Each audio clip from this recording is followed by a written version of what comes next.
I like to request Dr. Sharadindu Sekhar Roy for his presentation regarding echocardiography and beyond. A young lady presented with abdominal swelling. Dr. Sharadindu Sekhar Roy. I'm requesting all presenters to be in time, please.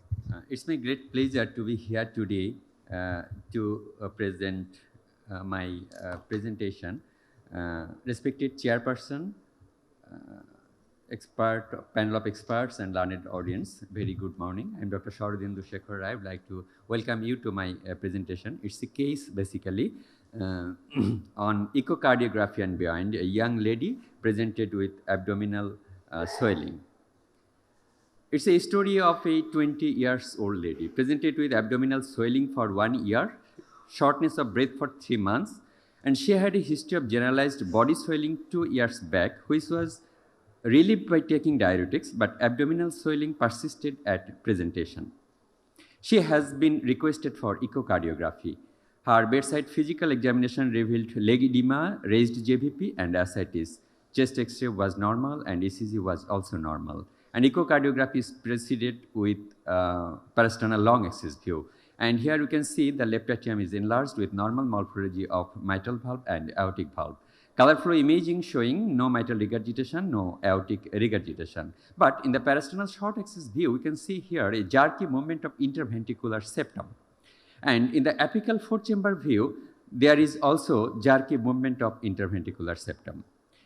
In mode echocardiography in parasternal long axis view, we can see a notch in the interventricular septum in the early diastole, which is a feature of septal bounce. And her left atrial volume index was more than normal, right atrial area was also more than normal. Left ventricular ejection fraction was also normal. So up to this point, the key echo findings are biatrial enlargement and a jerky movement of interventricular septum. The two key differential diagnoses in this consistent is constrictive pericarditis and restrictive cardiomyopathy. How can we differentiate? If there is septal bounce, we should assess the mitral medial annular velocity. Despite of increased left atrial pressure, if medial mitral E' is normal or more than normal, it is called annular paradox, which is a feature of constriction. And then we should assess the tricuspid and mitral inflow respiratory variation. In case of tricuspid E velocity, if it is increases with inspiration by more than 40%, and in case of mitral E velocity, if it is decreased with inspiration by more than 25%, suggestive of constriction. Then we can compare the medial and lateral mitral annular velocity. If the lateral E' is less than the medial E', which is the reverse of normal condition, is called annular reversus, which is also a feature of constriction. And finally, we can assess the hepatic vein flow Doppler study, which shows the increased expiratory diastolic flow reversal. The Mayo Clinic criteria for the diagnosis of constrictive pericarditis make it more easier. That is, if there is dilated IVC and mitral E by A is more than 0.8 with the septal bounce, then medial mitral E' to be assessed. If it is more than 8 centimeter per second, it is constriction. And if it is less than 6 centimeter per second, it is restrictive cardiomyopathy, and in between, mixed condition. So to differentiate, lateral E' and medial E' should be assessed. If annulus reversus is present, it is most likely constriction, and hepatic vein expiratory reversal flow and forward flow ratio, if it is more than 0.8, it is definite constriction. So we proceeded for the assessment of LV diastolic function, tissue Doppler imaging, IVC status, and hepatic venous flow study. This is the Doppler study of the mitral inflow velocity, which shows the mitral E by A is 1.7, and tissue Doppler study of the mitral annulus showing medial mitral E' velocity is 11.5 centimeter per second, that is, it is annular paradox, and lateral E' is 9.6 centimeter per second, that is medial mitral E' is more than the lateral E', that is annulus reversus. And assessment of respiratory variation of tricuspid and mitral E velocity with the guidance of respirometer and reducing the sweep speed, showing that the respiratory variation in case of tricuspid valve is 72%, which is more than 40%, and the respiratory variation in the mitral inflow velocity, it is 53%, that is more than 25%. And obviously IVC is dilated with respiratory collapsibility less than 50%.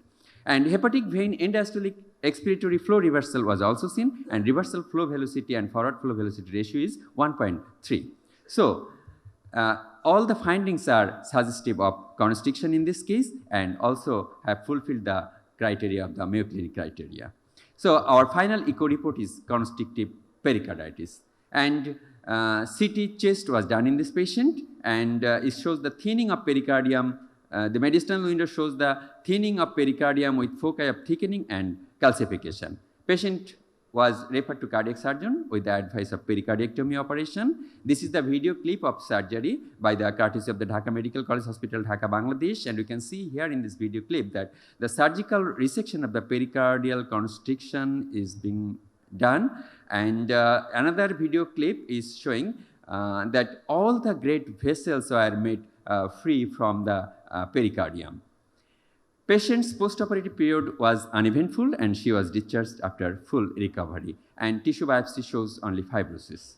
And echo after 2 months after operation showing no septal bounce, both left atrium and right atrium become normal and good LV and RV function.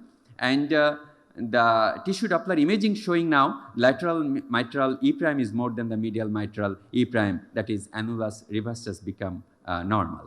And there is no respiratory variation in the mitral inflow and tricuspid inflow velocity. And the IVC becomes normal, and respiratory collapsibility is now more than 50%. So the postoperative echo showing no suggestive findings of pericardial constriction. She is our patient living in Jaipurhat, Bangladesh. Her photo has been taken 2 days after postoperative echocardiography in her own home and is being shown here with her kind permission.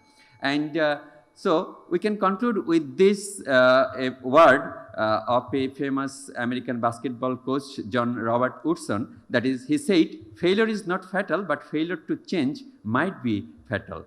In our case, pericardium failed to relax. Fortunately, we did not fail to change.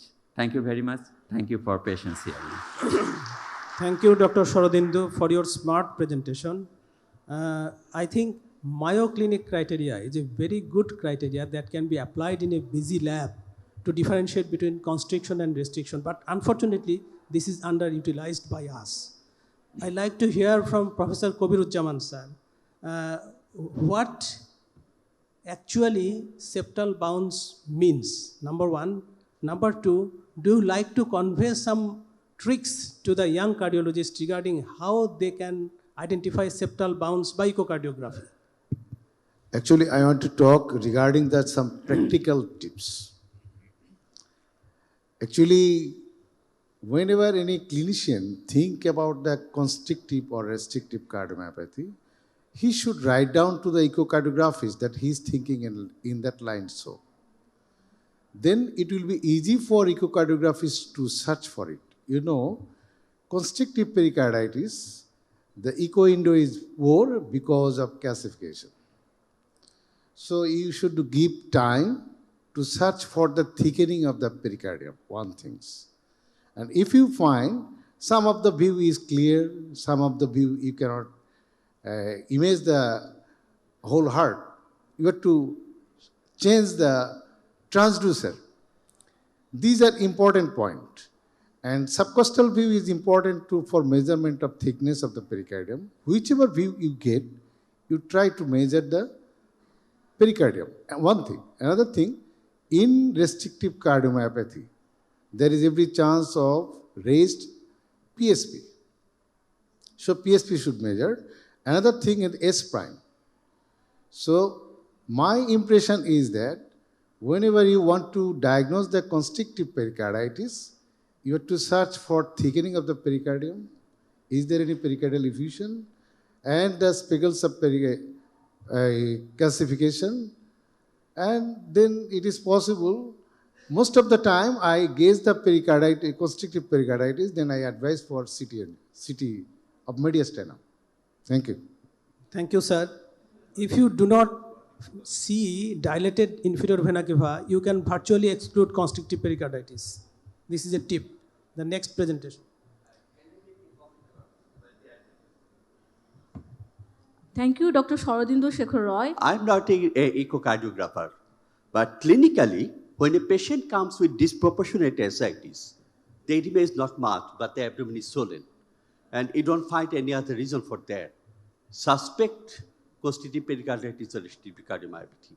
When doing echo, if you got atria are bigger relative to the ventricles, consider these two things. And then go for the other finding that Kobri sir has said. Thank you, Dr. Sharadindu Sekhar Roy.